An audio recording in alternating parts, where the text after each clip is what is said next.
শ্ৰদ্ধাৰ সাংবাদিক বন্ধু বান্ধৱীসকল, আজি আমি বিশ্বনাথত এটা স্বয়ংক্ৰিয় পৰীক্ষা কেন্দ্ৰ বা অট'মেটেড টেষ্টিং ষ্টেচন এটাৰ শুভ উদ্বোধন কৰিছোঁ।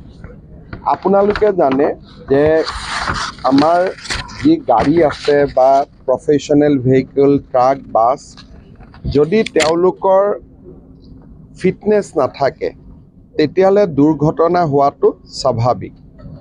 এখন প্ৰফেশ্যনেল ভেহিকল তেওঁলোকে 8 বছৰত 2বাৰ টেষ্ট কৰিব লাগে, ফিটনেছ চাৰ্টিফিকেট ল'ব লাগে, আৰু ব্যক্তিগত যান বাহনে 15 বছৰৰ পিছত এবাৰ ফিটনেছ কৰোৱাব লাগে। ইমান দিন অসমত আমাৰ এনফৰ্চমেণ্ট ইনস্পেক্টৰসকলে তেওঁলোকে মেনুৱেলি, বিশেষকৈ অকণমান যিটো নট বল্টটো ঠিক আছেনে নাই, ষ্টেৰিং ঠিক আছেনে নাই, ব্ৰেকডালে কাম কৰিছেনে নাই, এই এটা সামান্য পৰিদৰ্শন কৰিয়ে ফিটনেছ চাৰ্টিফিকেট দিছিলে। তাৰ ফলত ক'ৰবাত ভুল থাকি গৈছিল, ক'ৰবাত ভুল নাথাকিছিলে। আমি ৰাজ্যত দুৰ্ঘটনা ৰোধৰ বাবে লোৱা প্ৰচেষ্টাৰ অংগ হিচাপে বিশ্বনাথ চাৰিআলিত আজি আমি এটা অট'মেটিক টেষ্টিং চেণ্টাৰ আৰম্ভ কৰিছোঁ। এই বিশ্বনাথ চাৰিআলিৰ অট'মেটিক টেষ্টিং চেণ্টাৰৰ লগতে আমি যোৰহাট, ডিব্ৰুগড়, উত্তৰ শালমাৰা এই 3টা স্থানতো আমি একোটা টেষ্টিং চেণ্টাৰ কৰিম।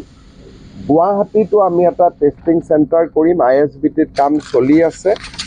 ৰঙিয়া আৰু শিলচৰত এটা আমাৰ পুৰণা টেষ্টিং চেণ্টাৰ আছিলে।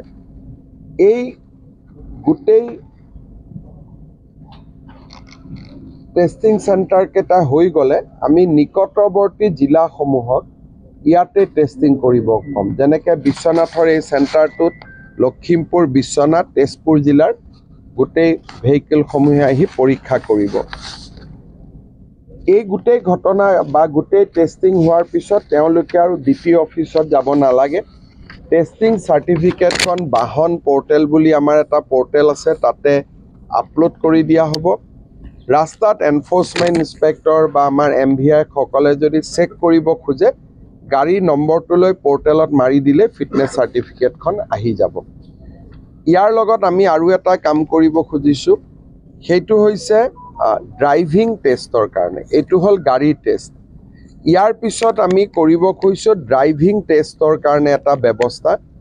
অসমৰ 126টা সমষ্টিত চৰকাৰৰ প্ৰচেষ্টাত আমি 126খন ড্ৰাইভিং স্কুল খুলিম, তাতে প্ৰশিক্ষণ ল'ব। আৰু এনেকুৱাকৈ আমি ইনফেক্ট অহা কেইদিনমানত হাউলিত এটা আৰম্ভ কৰিম। আমি ট্ৰেক বনাইছোঁ, য'ত নেকি স্কুলৰ পৰা চাৰ্টিফিকেট লৈ আহিব, ট্ৰেকত তেওঁলোকে পৰীক্ষা দিব, আৰু ট্ৰেকত পাছ কৰাৰ লগে লগে যিজনে ট্ৰেকটো চলাব তেওঁ ড্ৰাইভিং লাইচেঞ্চ দি দিব। তাৰমানে এতিয়া আৰু DT অফিচত ফিটনেছ চাৰ্টিফিকেটৰ কাৰণেও যাব নালাগে, ড্ৰাইভিং লাইচেঞ্চৰ কাৰণেও যাব নালাগে। এই দুইটা বাহিৰে হ'ব। যেনেকৈ আপোনালোকে গম পায় যে গাড়ী আজিকালি কিনিলে ৰেজিষ্ট্ৰেশ্যন, যিখন গাড়ী আমি যিটো শ্ব'ৰুমৰ পৰা কিনো, ডিলাৰৰ পৰা কিনো, তেওঁলোকে ৰেজিষ্ট্ৰেশ্যন দিব পাৰে। এতিয়া আমাৰ ইয়াতে লাইচেঞ্চো আমি দিব পৰা হ'ম, ফিটনেছ চাৰ্টিফিকেটো দিব পৰা হ'ম। বাকী ট্ৰান্সপৰ্ট ডিপাৰ্টমেণ্টৰ গোটেইবোৰ সেৱা আমাৰ পৰ্টেলত উপলব্ধ। এক প্ৰকাৰ সাধাৰণ মানুহ আৰু এবছৰৰ ভিতৰত DT অফিচত যোৱাৰ প্ৰয়োজনীয়তাটোৱে নোহোৱা হৈ যাব।